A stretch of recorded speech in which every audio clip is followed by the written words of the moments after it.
Good evening, everyone. Thank you so much for joining us tonight. My name is Rania. I'm an undergraduate student in film studies. I'm the communication coordinator here at Cinema Politica Concordia. We're very thrilled to virtually welcome you tonight's event inspired by the screening of No Visible Trauma, directed by Marc Serpa Frankfurt and Robinder Uppal. We're honored to be presenting this important, powerful, and urgent film tonight, as we're deeply saddened by the recent events around the police killing of Jewel Toole in Calgary, which is yet clearly demonstrates deep and systemic flaws of the police as an institution. That's why we're here tonight. Cinema Politica stands in solidarity with abolitionists and anti-racist organizers across the country, as well as communities and families directly impacted by the anti-Black racism and all forms of institutional violence. We're extremely honored to host our special guests tonight, directors Marc Serpa and Frankfurt and Robinder Uppal, film protagonist and activist Godfred Addai, and Marlihan Lopez from the Coalition for the Defund of the Police, Defund the Police, and Simone du Beauvoir Institute, and moderated by the amazing Désirée Rochat, community educator and transdisciplinary scholar. Tonight, tonight's event is co-presented by the Collective uh, Against Police Brutality, Defund the Police Coalition, Communication Department at Concordia University, CGLO Radio, Multimont Film, CQT Radio, the Art History Graduate Students Association of Concordia University, CUTV, Center of Oral History and Digital Storytelling, and the Concordia Undergraduate Journal of Art History, also known as CUJA. We're also very happy to share that this is our last live stream event of the season. Hopefully for a long time, as we're going back for our theaters at Concordia University in Montreal on Monday, March 14th. We're also prepared a fascinating programming for March. We're starting off with the Oscar-nominated documentary Writing with Fire, then the very powerful film Little Palestine and Dope is Dead by the Montrealese filmmaker Maya Donvan. We're also very thrilled to be able to welcome back everyone from inside and outside Concordia back to our screenings, something we were not able to do last semester. In the meantime, please sign up for our e-newsletter, check out our offerings on Cinema Politica On Demand platforms, and follow us on all over social media so you can keep you informed about our upcoming events. Before we begin, we acknowledge that Cinema Politica's main office is located on the unceded land of the Ganyigahana Nation. We believe it's not enough to acknowledge the title holders of the lands where we live and work. Rather, we urge everyone who attends our screenings to become involved with anti-colonial indigenous-led struggles that existed in Georgia, Gahe, and beyond. Now, a quick breakdown on tonight's event. We'll start off with a brief introductions of our guests. That everyone who attends our screen. My apologies. We'll start off with a brief introductions of our guests, who will engage with the conversation about the film and their work for about 30 minutes. After this, we'll open the floor for questions in the audiences. Please leave all your questions on either the Facebook Live or the YouTube comments. We'll be moderating them and communicating your questions with the moderators. I would like to introduce our host tonight, our moderator, who will be introducing the rest of the guests. Désirée Rochat, who's a community educator, a transdisciplinary scholar. Her work is guided by an integrative approach connecting community work, historical research, community-led archival preservation, and popular education. Through her patience, she documents, theorizes, and transmits histories of Black communities activism. She holds a PhD in Educational Studies from the Department of Integrated Studies and Educational at McGill University. Désirée, please feel free to introduce everyone else. Hi, everyone. And so I'm very humbled to be moderating this panel tonight. Thank you for the introduction. So tonight we welcome Marc Serpa Francoeur, Robinder Uppal, Godfred Addai-Nyamekye, and Marlihan Lopez to the discussion on the movie No Visible Trauma. Marc Serpa Francoeur and Robinder Uppal are documentary filmmakers and interactive producers whose work builds on lifelong interests in immigration, diversity, and social justice issues. Serpa Francoeur and Uppal are the co-founders of Lost Time Media, which has produced a wide range of linear and interactive documentaries since 2013. Godfred Addai-Nyamekye was born and raised in Ghana, West Africa. He immigrated to Canada as a teenager and has been fighting for justice and systemic changes. He had the courage to share his story in the documentary Above the Law, No Visible Trauma. Marlihan Lopez is a Black feminist activist and community organizer tackling issues surrounding anti-Blackness, gender-based sexual violence, and its intersections. She is currently co-vice president for the Fédération des Femmes du Québec and program and outreach coordinator at the Simone du Beauvoir Institute. She is also a co-founding member of the coalition to defund the police in Montreal. And before we start, I would like to just begin with the excerpts from Yves Tuck and Wayne Yang's article entitled Decolonization is Not a Metaphor, as an invitation to reflect on what anti-racist social justice activism and activism against forms of state violence on unceded Indigenous lands also entail. Decolonize, a verb, and decolonization, a noun, cannot be easily grafted onto pre-existing discourses and frameworks, even if they are critical, even if they are anti-racist, even if they are justice frameworks. In this set of settler-colonial relations, colonial subjects who are displaced by external colonialism, as well as racialized and minoritized by internal colonialism, still occupy and settle stolen Indigenous land. Settlers are diverse, not just of white European descent, and include people of color, even from other colonial contexts. This tightly wound set of conditions and racialized, globalized relations exponentially complicates what it means to decolonize, and by solidarity against settler colonial forces. This is precisely why decolonization is necessarily unsettling, especially across lines of solidarity.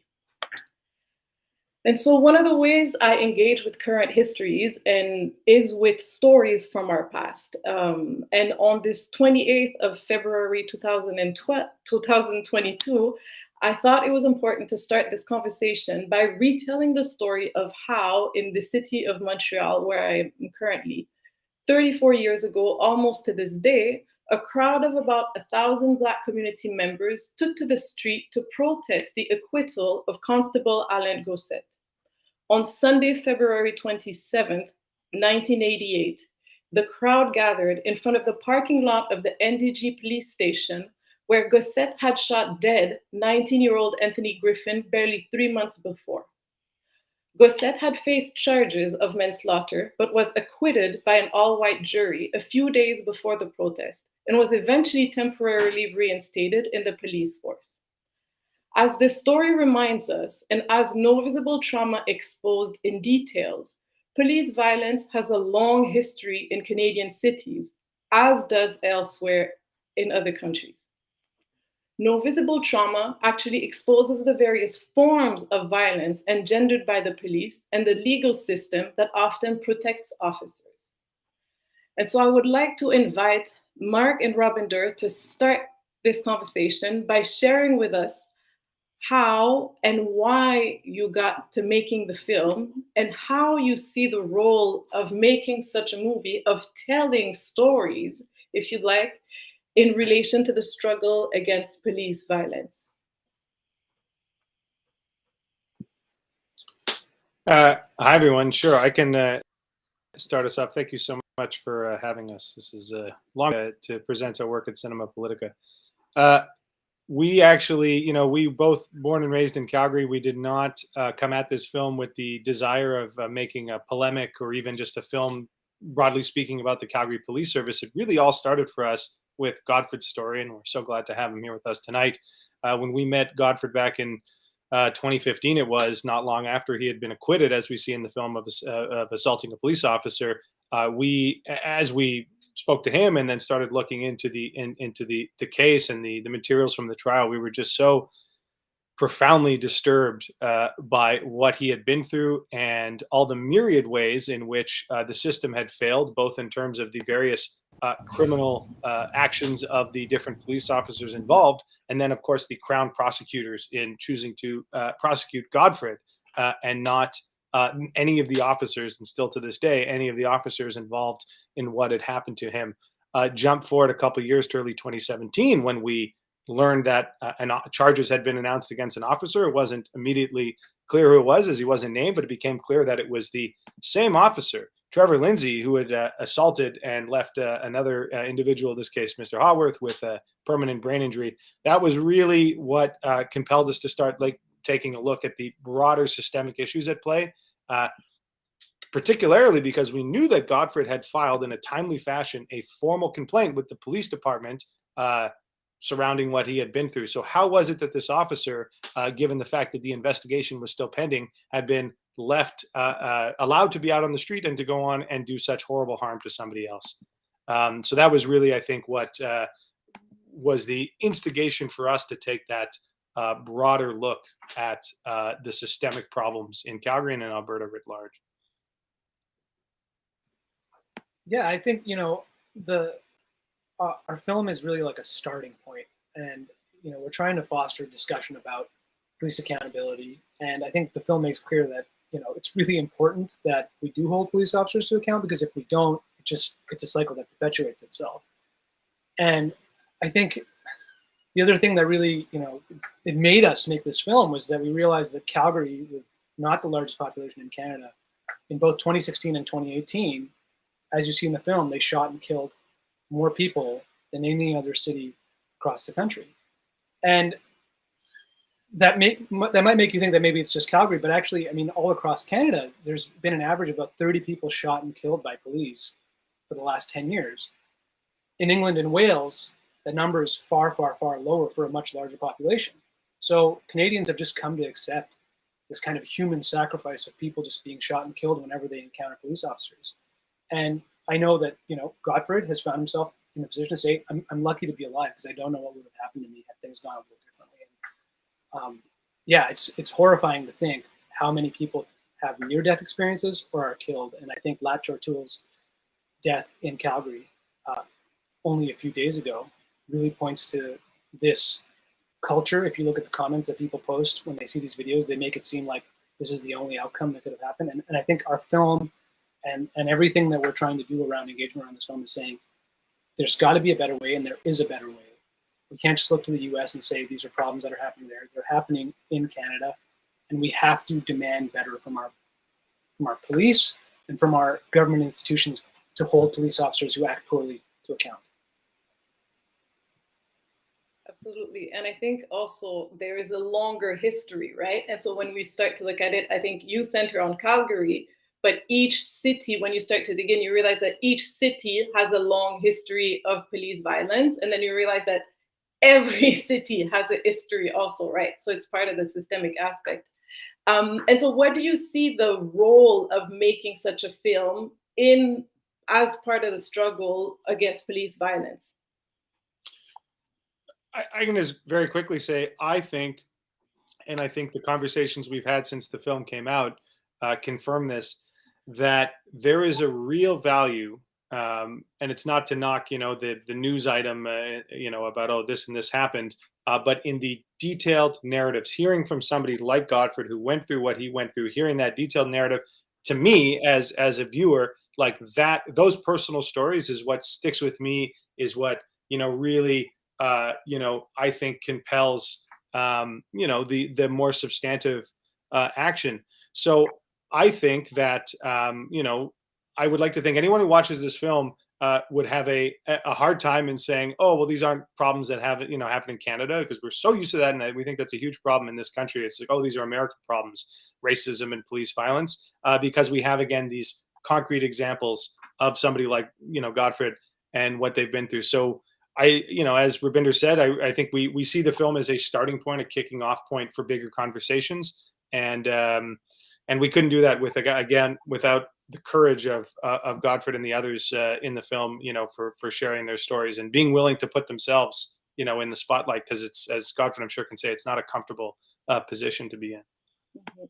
No, absolutely. And Godfred, you have indeed courageously brought your struggle and your story to the public eye. And so, first of all, I want to commend you for that and ask you how you are doing to start.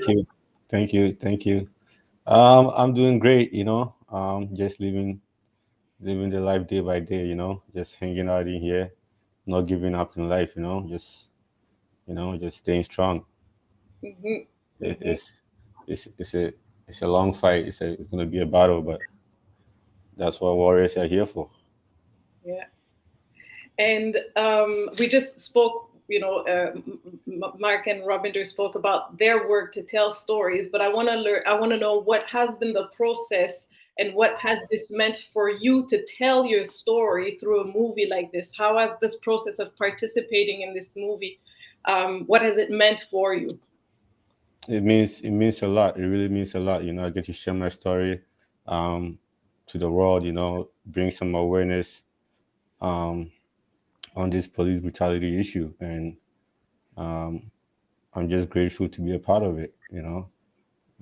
I just just if I was to shut up and not do anything about it, I'll feel guilty for the rest of my life, right? So I had to come out there and just say something about it. You know that's gonna bring some awareness into on this police brutality issue.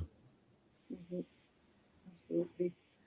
And so we have a first clip that, and Godfred, I will come back to you after. We have a first clip that we wanted to show of the movie, and then we can continue the exchange right after.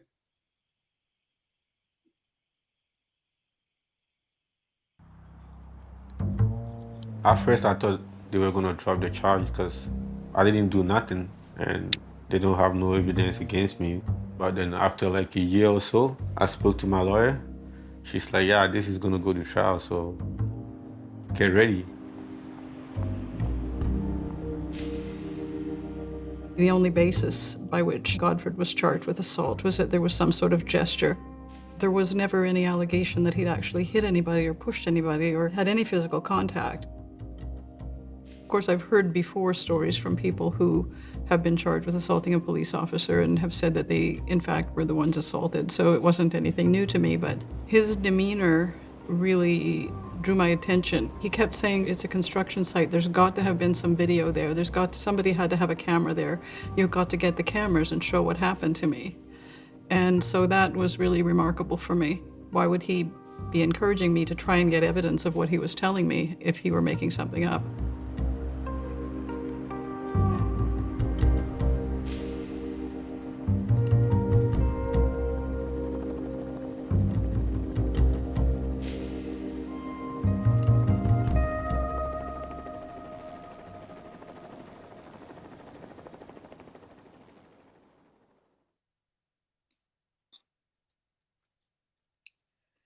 And Godfred, I think this excerpt and other parts of the movie really show the multiple injustices that were done to you throughout this process, right? Because though the start of it is the police violence that you're subjected to, the fact that you were brought to court, the fact that the rest of the case is never heard, are really different levels and different forms of injustices. And so I really wanted to hear you, and you in the movie you speak about seeking justice, still demanding justice. And so in the face of these injustices, what would justice look like for you? What does justice mean in the face of a legal system that hasn't provided justice?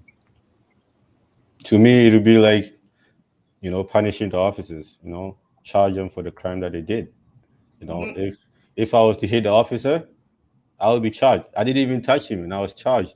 So mm-hmm, imagine what they would have done to me if I touched him, right? mm-hmm, So it's like when the tables are turned, it favors them. But when the tables are turned, it doesn't favor me. It's like it's just not fair, mm-hmm, and it has to stop. Like they need to start holding officers who break the law and commit crimes. You gotta hold them accountable. That's the only way that you know they're gonna learn from their mistakes, right? And yeah, justice to me would be like, give them some jail time. You can't just be a police officer, commit crimes, quit the job or resign, and then just get away with it. And if that was the case, then the whole system wouldn't make sense, right? And yeah, to me, justice would be like punishing these officers, not just like a slap on the wrist, but like, put them away in jail for a long time. Mhm. And so there's the question of accountability and the question of justice. And so Marc and Robinder, I'm curious as to doing this movie and digging through these stories and understanding the relationships between them. Has this changed your own understanding of justice and injustice? I think for me, the clip you chose is actually just one that really, it still just, it drives me insane, because this idea that this happened to Godfred, and then they sat down, and the prosecutors, multiple Crown prosecutors, looked at this and said, let's charge the guy who got beat up. Let's take it all the way to trial. He's got a lawyer now. Lawyer is saying, we have the video. It's clear Godfred didn't do anything. Let's dismiss these charges. And they take it all the way to trial. This cost Godfred tens of thousands of dollars. It stressed him out for who knows how much extra time. He could have ended up with a criminal record. He could have been incarcerated. And for what? I mean, you have to ask, like, if these are the people who are enforcing justice in our society, they're totally unelected. They're not accountable to us at all. And this is how the system is run in Canada. And so it really, the process of making this film, it really woke me up to just how little accountability there is when it comes to our officers of justice, the Crown prosecutors, the people who are actually running the system. We hear a lot about DAs in the US, but meanwhile, in Canada, prosecutors are appointed. They frequently go on to be judges. And if they're doing things like this in Godfred's case, you really have to wonder. What the hell is going on here? And how do we crack open things so that there's some more transparency? Because it's just, it's still, again, as you can tell, I'm just totally flustered by that notion that they would have taken it to trial, or that he would have been charged in the first place. And this is, I just want to say, it wasn't just like some rookie or like some junior prosecutors. These guys are like experienced, prosecutors, that should know what they're doing, right? So for them to look about my incident and the whole videos and evidence and everything, and proceed to take me to trial and all that stuff is just brutal. I don't know if because I'm black or what, but that's how I look at it right now. And just to clarify, the prosecutor who prosecuted Godfred actually took the trial. He's promoted now, still works for Alberta Justice, and is in an even higher role of authority. No accountability whatsoever. Okay. And I'll add the boss of that prosecutor is now a judge. So there is this direct through line. I'll just add very quickly. I mean, I'm sure a lot of the folks here were interested in,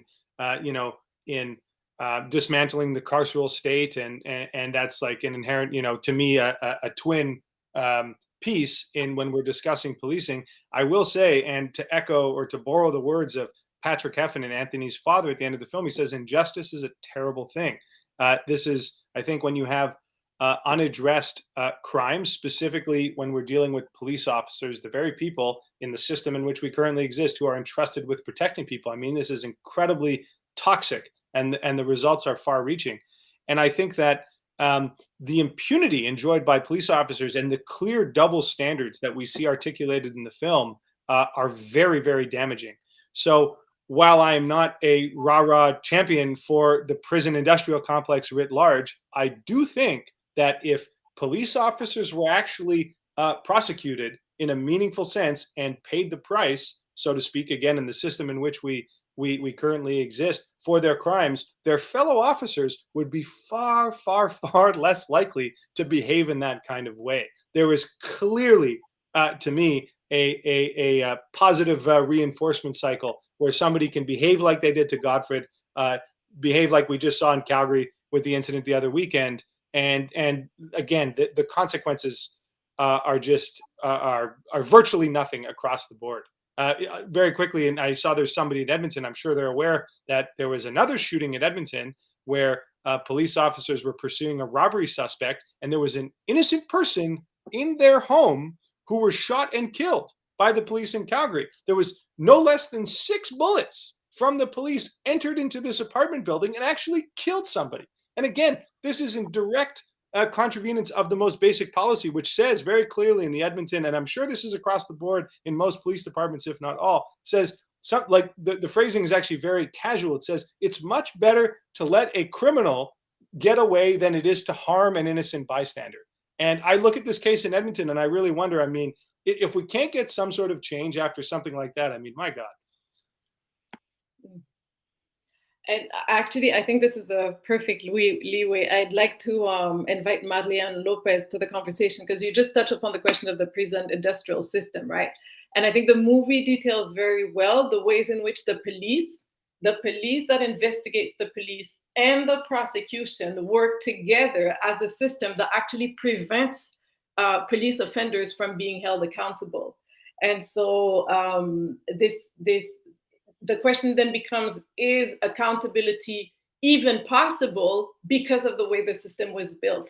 And so Marlihan Lopez works with Defund the Police in Montreal. And I would like to hear, first of all, Marlihan, that you introduce us to what Defund the Police does here, but also speak to this question of, can the system hold police offenders accountable?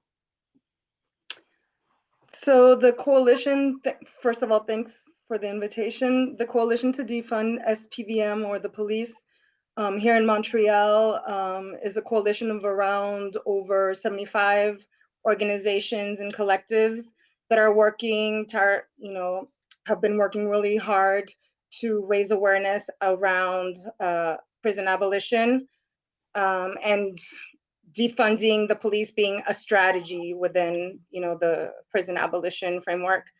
And so we've been working around in our different communities that are the ones that bear the brunt of policing, the violence of policing, and raising awareness on how, by defunding from policing and reinvesting in community, we can really work towards ensuring public safety.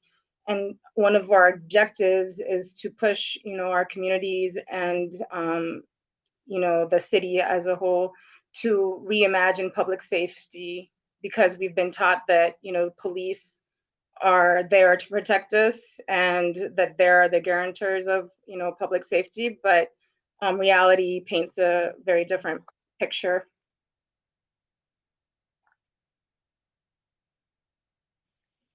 Absolutely. And one thing also that we have actually had the chance to exchange about is that we see how wellness checks actually often turn into acts of violence from police officers against the very people that they are supposed to be checking in. Can you speak a bit more about the inherent dangers in actually having police officers conduct these wellness checks, and why they also have been key aspect of campaigns of Defund the Police? So the document, something I really appreciated from the film was how it was raised, how wellness checks, what they call wellness checks, often end up in violent and lethal interventions. And so organizers have been demanding for years that the police not be the first responders in cases of mental health crisis. And they continue to, be sent in these cases. And we just saw recently, you've all mentioned, in Calgary, Ladger O'Toole was recently killed in the context of a police intervention following an episode of mental health distress. And so the police officers claim that the responding officers followed protocol, which only validates what, organizers' claims that police shouldn't and are not equipped to be first responders in situations of mental distress. So instead of continuing to invest in policing, we could invest money in developing task force that are equipped to respond in cases of mental health distress. And this has been done elsewhere in other cities. So why can't we imagine another strategy if the one that we're, using is not working and it's resulting in death. So I think that's an important issue that was raised. And I think you asked a question. You had asked two questions, and I forgot to ask the second question, to answer the second question. But I thought it was really important that the documentary also raised the issue of the police discretionary powers and their ability to suspend the Charter of Rights and Freedoms in the so-called name of public safety. And to give this much power to an institution that has historically caused so much harm and has been mandated to uphold white supremacy is, that should push us to try to reimagine what we call public safety. And that compounded with the lack of accountability mechanisms right now. We have cops investigating cops, something else that was mentioned during the film. These are things that need to be addressed, and I don't see how we can continue working with the same strategies, with the same frameworks, and repeating the same mistakes year after year, decade after decade. This is not something new. This is something that's been going on historically. And so we have to, instead of asking ourselves, how can we reform policing? We have, because if you study the history of policing, they're actually doing what they were mandated to do. So what would reform, what would reform bring us in terms of they act upon their mandates. That's why they can't be held accountable, because they're actually doing what they're supposed to do. And so that's why we need to imagine, to find other ways to imagine and to ensure public safety. Mm-hmm. Absolutely, which is the question that I was asking. Is accountability even possible within that system, right? And I think that brings bigger questions. And so I think we're going to go to a second clip, and after the clip, bring everyone back together to wrap up the conversation. So Alan, you can show the second clip. Thank you.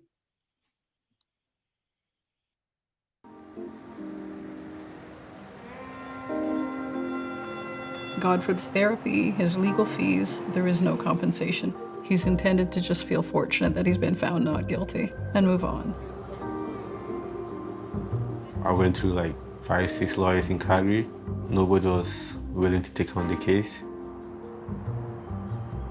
My defense lawyer, she referred me to a lawyer in Edmonton, Tom Engel. It was a travesty that he was ever arrested, ever charged. Once the charge is laid, it goes to the Calgary Crown, and they have to thoroughly review all of the evidence. Now they have to decide whether they have a reasonable likelihood of conviction, and if they do, whether it's in the public interest to prosecute Godfred.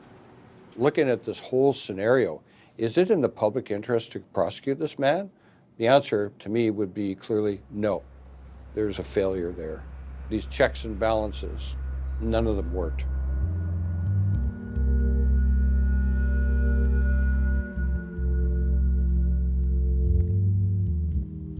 A prosecutor's job is to seek justice, always, and that's their only job.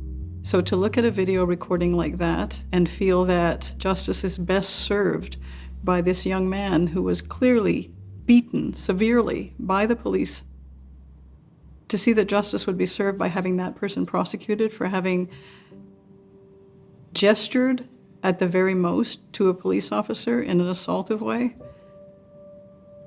that's not the job in my view. Prosecutors have a responsibility to make sure that those officers who are not acting within the bounds of the law are taken to task. And essentially, when a judge says, I don't think the police officers were telling the truth, it just shouldn't sit there. It shouldn't just sit there without any follow-up.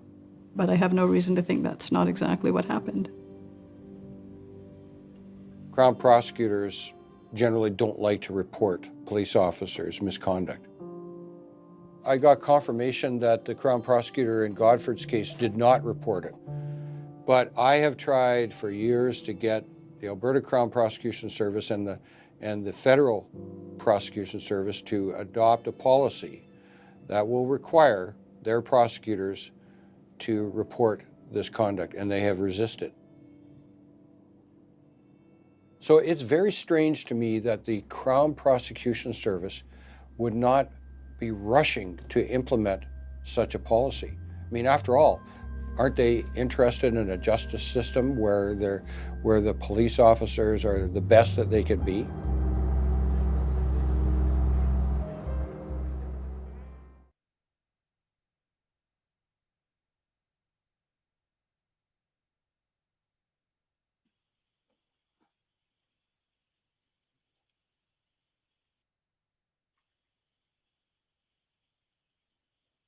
And Marc. And so I think this clip is fitting to just kind of bring back some of the themes that we have discussed. But I'd like to really, from all your different perspectives, so that we speak to one thing that to me clearly also emerges from the movie, is how police force and inclined also with prosecutors in the legal system really build discourses that construct the victims of their violence as threats. This is not only stigmatizing the victims, but it also is used to justify the violence that is imposed on them. Godfred, you speak in the movie of how the police called you the bad guy as you were the one being assaulted. Marc and Robinder, this is a thread that you kind of pick up on the movie multiple times in different stories. And Marlihan, we've had discussions on, how this plays into kind of respectability politics. So who is perceived as a threat so that, incarceration, criminalizing can be justified. And so I was wondering from all your perspectives, if you can speak a little bit about that, how you see these forms of stigmatizations happening and how they are also, in a sense, another form of violence from the system. I mean, Godfred being called the bad guy, if that's not another act of violence, then I don't know, what it is. So how do we understand violence in different ways as well?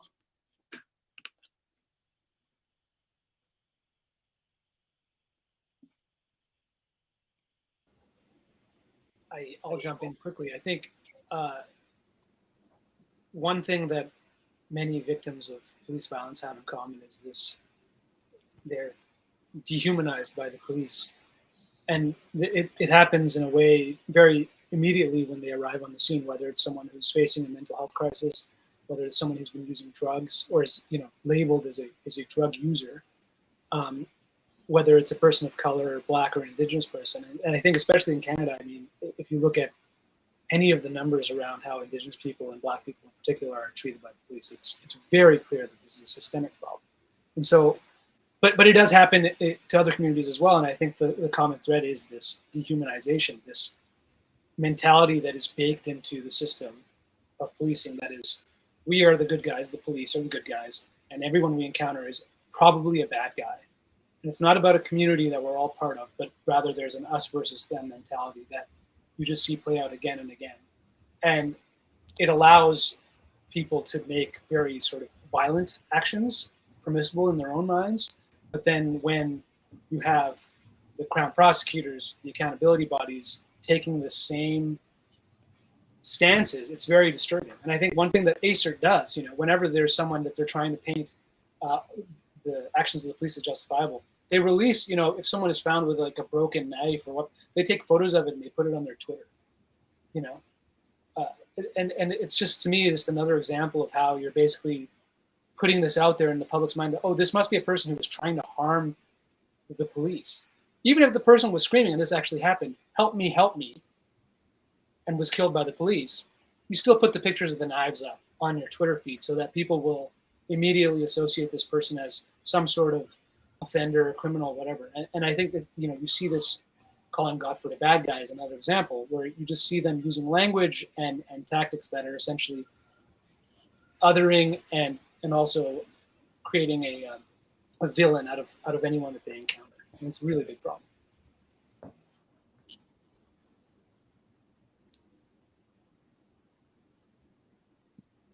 I can carry on. Yeah, I mean, I couldn't agree with everything that Marlihan said more. I mean, people point out in the States, our police departments, that they were essentially grew out of the slave patrols. In Canada, our police departments grew out of primarily, especially in Western Canada, the RCMP. I mean, these are institutions that to this day clearly behave like occupying forces. The extent to which class is a huge factor. In the case of Anthony Heffernan, this was a cheap hotel in a not fancy part of the city. We rented that same hotel room for what you saw in the film for the it was $50-something a night. I refuse to believe that if he had been staying in the Palliser Fairmont Hotel downtown Calgary for $500 a night, the police would have kicked in the door and shot him, regardless of what he had in his hands. I mean, they would have just run his credit card again. And why they didn't do it in that case is a whole other disturbing question. So yeah, I mean, the layers of violence, I mean, are multifarious and just profoundly disturbing. And I couldn't agree more that what we need is a dramatic, not a reforming of this, that, and the other, but a dramatic, rejection of and reimagining of the whole system. I mean, we can have strategy discussions all day long about how to get there, and those are the discussions I would like to think that a film like ours, would help to encourage.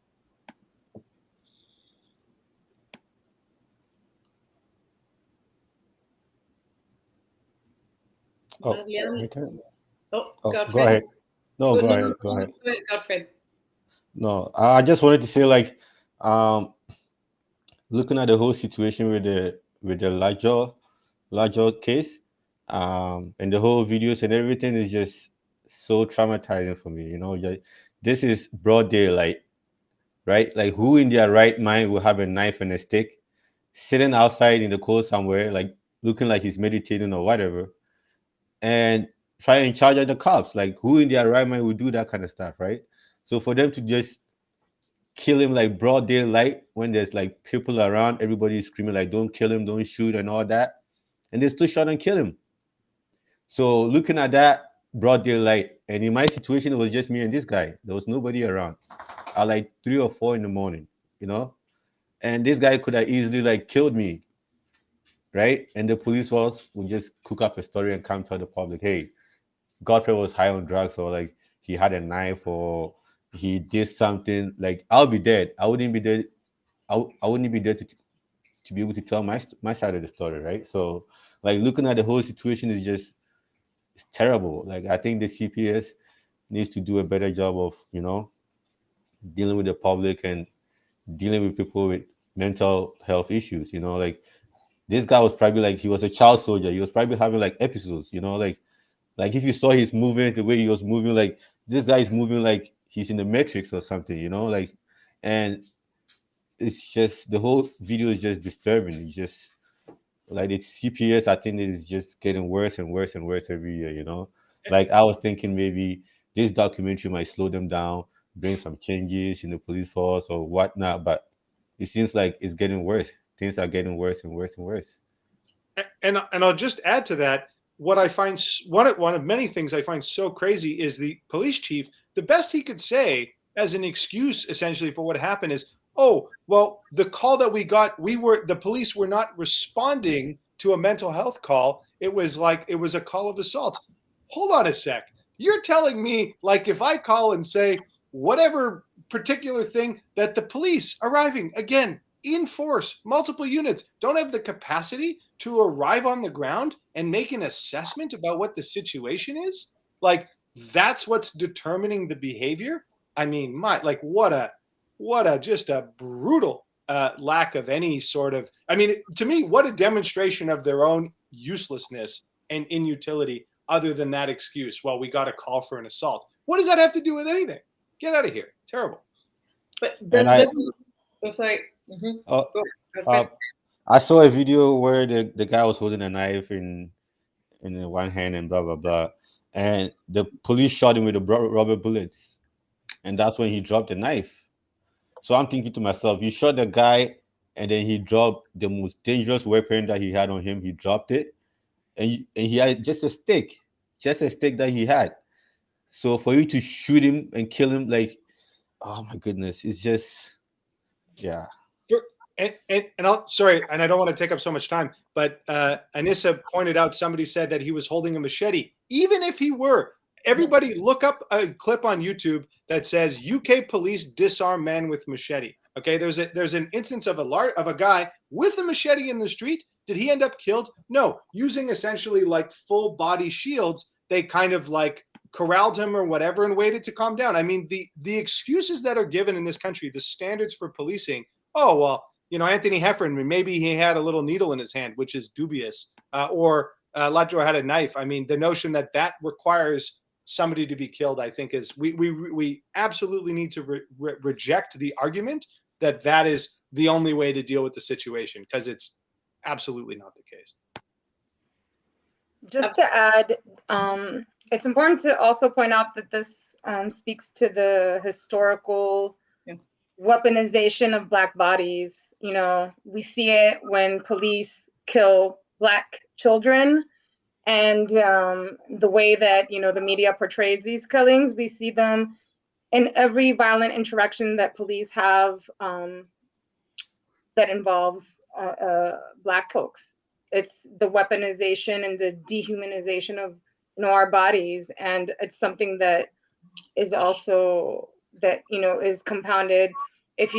When you investigate, a lot of the police killings involve also Black folks with disabilities, you know, especially with neurodevelopmental disabilities, whether it be, you know, Black, if you look in the state, Black autistic men that have died in the hands of the police. So it's also important to point out how certain communities are dehumanized, and, you know, certain bodies are weaponized, and how it plays out in justifying the way that the police intervenes.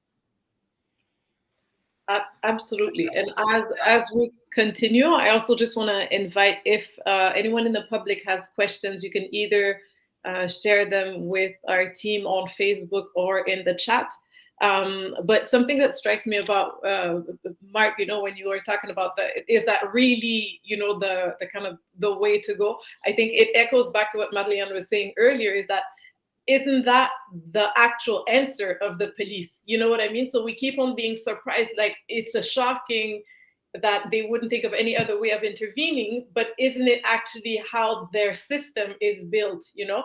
And so Marlihan, you spoke about this a bit earlier, of where kind of understanding where the police emerges from also allows us to understand the violence that is inherent in their practice. And so I don't know if you want to maybe expand on this. So yeah, as a prison abolitionist, I don't believe that we can reform the police. You know, there's certain things that we could do to diminish the harm, but if you really want to address this systemic nature of, you know, the systemic violence that involves policing, I think that, you know, we need to go beyond looking at reforms and really acknowledge that the police is actually doing what it's meant to be doing. And they always say it when, you know, when someone tries to hold them accountable in the context of a violent, in the context of a, you know, lethal force in an intervention, they always say, well, they followed protocol. And yeah, they did follow protocol, because you're giving, you know, this institution the tools and the power, the discretionary power, and the weapons and the guns to decide, you know, who deserves to come out of a situation alive. Because like you've said before, there's many situations, and I've seen it here, like 2 years ago, I believe, there was a white man with a sword, and walking down Quebec, and he was seized. Like, if it was a Black man walking down Quebec City with a huge sword, you can believe that the outcome would have been totally different. And so yeah. Add on to, I just want to add on to what you just said, Lopez. Just like last year, sometime around summertime, just before winter started. There was a white guy running around here at the train station with a machete, like hurting people with it, and I didn't hear about him getting shot or none of that stuff. So what's going on here, you know? Mm-hmm. And so some comments in the chats are being also that, you know, this is a very important also contrast to, for instance, how the Freedom Convoy was handled right now in Ottawa, right? If it had been racialized and Black bodies as a majority in that convoy, the state answer might have been very different. Also, one person is saying, you know, yes, we must talk about abolition as a solution, not just as a slogan. But what could abolition be, and what could abolition actually look like? And so I think it's an interesting question, maybe also with the idea of what next, what now, which all of you can speak to, and maybe Marlihan, you can expand a little bit. What could abolition actually look like? So for me, abolition starts now. We need to start working to have that world that we want tomorrow. And there's different steps, there's different approaches. For me, it's about reinvesting in community and reinvesting in order to address the root causes of violence. We've seen during the pandemic how, at least in Quebec, the budget for the police has continued to increase and to increase. And we know that, you know, and the police is not efficient in ensuring public safety. Studies across the world have proved that policing is a reactionary approach that doesn't really address the root causes of insecurity. And so why do we keep we have to ask ourselves, why do we keep investing in these strategies that don't produce the outcomes that are supposed to be, you know, if we're talking about public safety? And so for me, abolition is investing day to day in transforming, you know, investing day to day and working to have that world that we desire to have in the future. And I think we all can play a role in achieving that. If I can jump in very quickly, I think I totally agree with everything Marlihan's saying, and I think one of L. Jones put out a really good report. If you know, something that you can read up on, it's out of Halifax about defunding, and one of the concepts that I think is really useful, because, you know, obviously we're not going to go straight to abolition tomorrow. One of the things that I think is really important is detasking. So insisting, and whether it's at your local police commission meeting or anywhere else, that insisting that when there is a call for assistance for mental health, that 2 armed officers are not the response. There are models for this, and Hamilton is a city that they're rolling this out more and more. We need to have far, far more of it.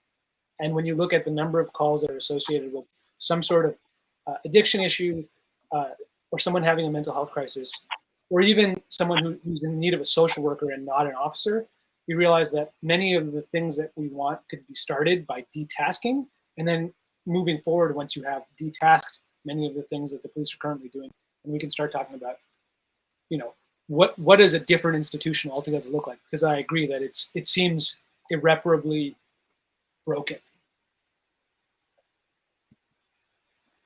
Absolutely. And so we have a minute left. Maybe before the concluding thoughts, I'll invite Marc and Godfred, if you have a quick thought on what next as we wrap up. I think we need more transparency and accountability in the police force. Yeah, I just think the more people that are involved in these issues, that are participating in whatever fashion they can, the awareness, I just think it's, you know, I hope that our film is one that can change the minds even of those that are more on the defensive side. There's just a lot of facts there that are hard to disregard. So hopefully that can contribute. Also just mention that there's a Justice for Godfred GoFundMe campaign. Godfred has been to hell and back, and always like to direct anyone that can chip in to to that particular cause of Godfred here would be really appreciated on our behalf. Thank you. And Is there a way we can share that? So there's the GoFundMe. I think our team is trying to see if they can. I think the links will be put on the Facebook page of Cinema Politica. I think that will be the easiest. And so I really want to thank everyone for coming, for participating. And as concluding thoughts, I really want to reflect on this idea of you documenting this resistance. The resistance that, you know, Godfred and other survivors of police violence and their families are doing. And I think documenting resistance to police violence and other forms of state violence is also part of the work needed to confront these structures and systems of violence. Documenting resistance entails the work to preserve and pass on the stories of who, how, where, and when people struggled against this violence. And this ultimately, I understand as the work of building archives of resistance. And these archives are needed to create breaks and fissures in the historical narratives that allow states or provinces, for that matter, to deny the systemic forms of violence that they are built upon and reproduce. Building these archives, whether in the forms of movies, of stories, of physical archives, demand that we look around us, that we look before us to know who has done the visible as well as the less visible and sometimes the downright invisible work to call out the police, to care for those affected by police violence, to build networks around them or their families. But we also have to acknowledge that building any archive of resistance is also building an archive of trauma, like I think this movie demonstrates and is aptly titled. Therefore, these archives and the records and the stories they hold demand sensitivity, humility, and compassion. And they also demand an unequivocal support from all of us and a collective response. And so this is what I want to end this exchange on. Thank you very much for having been with us. Godfred, thanks again for sharing your story, for continuing the struggle. Marc, Robinder, thanks for being archivist and documentarist of this story. Marlihan, thank you for continuing your work here, and all the team at Cinema Politica for organizing this exchange. And so let us continue building these archives of resistance until we need them no more.